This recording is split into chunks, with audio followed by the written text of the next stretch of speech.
नमस्कार, आप सभी का होप एजुकेशनल पोर्टल में स्वागत है। आज हम कक्षा 9वीं के बच्चों को पाठ 4 यानी पाठ चतुर्थ पढ़ाने जा रहे हैं। कल्पतरु वृक्ष। अस्ति हिमवान नाम स्वरत्नी भूमि नगेंद्र। सभी रत्नों का स्थान भूमि हिमालय नामक पर्वतों का राजा है। तस्य सानो उपरि विभाति कश्चिन पुरम नाम नगरम तत्र जीमुत्केतु इति श्रीमान विद्याधरपति वसति स्म। उसके शिखर चोटी पर कंचनपुर नामक नगर सुशोभित था। वहाँ जीमुत्केतु यह श्रीमान विद्याधरो एक प्रकार की देवताओं की योनि का राजा रहता था। तस्य ग्रोधाने कुल ग्रामागतः कल्पतरुस्थितः स राजा जीमुत्केतु तं कल्पतरु आराध्य तत्प्रसादात् च बोधिसत्त्वा वा संभवं जीमुत्वाहनं नाम पुत्रं प्राप्नोति।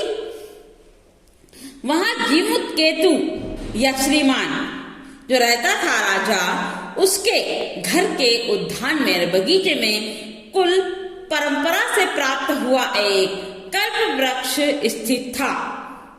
उस राजा जीमकेतु ने उस कल्प वृक्ष की आराधना पूजा करके उसकी कृपा से बोधित्व अंश के उत्पन्न जीमुत्वाहन नामक पुत्र को प्राप्त किया। सह जीवितवन महान दानवीर सर्वभूता अनुकंपी च अभवत्। तस्य गुणे प्रसन्नः स्व सचिव वेशस्य प्रेरितः राजा कालेन संप्रापात्योनं तं यो राज्ये अभिषिक्तवान्। जीमुत्वान महान दानवीर और सभी प्राणियों पर कृपा करने वाला हुआ। उसके गुणों से प्रसन्न और मंत्रियों के द्वारा प्रेरित राजा के समय आने वाली युवा अवस्था को भी वह प्राप्त हुआ। वह राजा युवराज के पद पर अभिषेक उसका किया गया। राजा कदाचित् हितेषेण पितृमंत्रिणा युवराज्ये स्थितं च जीमुत्वाहन उक्तं युवराज योज्यं सर्वकामदः कल्पतरु तवोघाने तिष्ठतीति सः तव सदा पूज्यः अस्मिन् अनुकूले स्थितः शक्रो अपि अस्मान् बाधितं न शक्नुयाता इति। उसने कहा, पद अभिषेक किया गया। कभी हितैषी पिता के मंत्री युवराज पद पर स्थित उस जीमुत्वान से बोले, हे युवराज, जो यह सभी कामनाओं को पूरा करने वाला कल्प वृक्ष तुम्हारे उद्यान में खड़ा है, वह तुम्हारे द्वारा सदैव पूज्य है। इसके अनुकूल रहने पर इंद्र भी हमें कोई बाधा नहीं पहुंचा सकते। एतत् आकर्ण्य जीमुत्वाहनम् अचिन्तयत् अहो ईदृश्य अमरपादं प्राप्यापि पूर्वे पुरुष अस्माकं त्राजत फलं किमपि न प्राप्तम्। यह सुनकर जीमुत्वाहन ने सोचा, अरे खेद है, इस प्रकार के अमर वृक्ष को पाकर भी हमारे पूर्वजों ने वैसा कुछ भी फल प्राप्त नहीं किया, किंतु केवलम कश्चित् देव कृपणे कश्चिदपि अर्थ आर्थितः तदहम् अस्मात् कल्पतरो अभिष्टं साधयामि इति।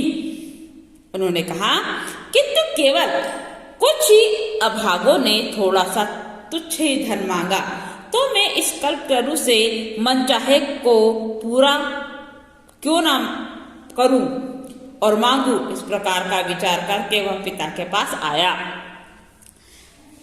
एवं आरोच्य स पितु अक्तिम अगाच्छता आगत्य च सुखमासीनं पितरम् एकान्ते नियोदितात् त्वं तु जनासि एव यदस्मिन् संसार सागरे आशा शरीरम् इदं सर्वधनं विचित्य चलम् ने कहा। इस प्रकार का विचार कर वह पिता के पास जब पहुंचा तो इस प्रकार का विचार कर वह पिता के पास आया और कहने लगा, और आकर आराम से बैठे पिता से एकांत में निवेदन किया कि पिताजी, आप तो जानते हैं कि इस संसार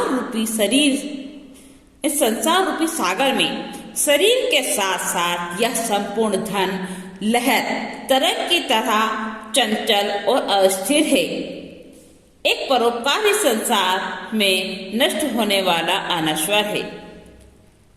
एक परोपकार एव अस्मिन् संसारे अनश्वर यो युगांतर परे यश प्रसूते तत् अस्माभिः इंद्रस्य कल्पतरु किमत रक्षते।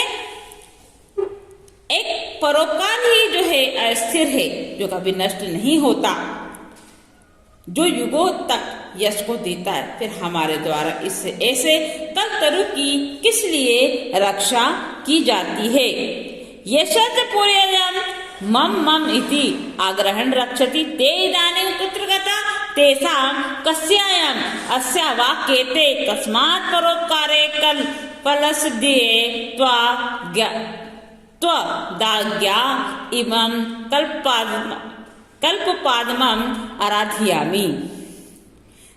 और जिन पूर्वजों के द्वारा इसकी मेरा इस प्रकार दृढ़ता के साथ रक्षा की गई है, वे अब कहाँ गए? उनमें से यह किसका है अथवा इसके वे कौन हैं? इसलिए परोपकार रूपी एकमात्र फल को प्राप्त करने के लिए आपकी आज्ञा से इस कल्प वृक्ष की आराधना करना चाहता हूँ।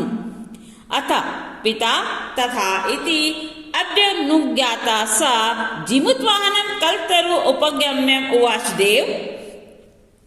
इसके पश्चात पिता से वैसा इच्छा अनुसार ही करो। जीमूतवाहन कल्पवृक्ष के पास जाकर बोला, हे देव, त्वया अस्मिन् पूर्वेषाम् अभीष्टः कामपूरितः। देव, त्वया अस्मन् पूर्वेषाम् अभीष्टः कामपूरिता तन्मेकं कामपूर्य। यथा पृथिवीम् अद्रिदां पश्यामि तथा करोति देव इति। वह पास जाकर बोला, हे देव, आपके द्वारा हमारे पूर्वजों की मन चाही इच्छाओं को पूरा किया गया है, तो मेरी भी एक इच्छा को पूरा करना चाहिए, जिससे इस पृथ्वी पर संसार को निर्धनता रहित देख सकूं। हे देव, एवं वादिनी जीवितवाहने त्यक्तस्त्वया एषोऽहं यतोऽस्मि इति वाक तस्मात् तरो उद्भूत।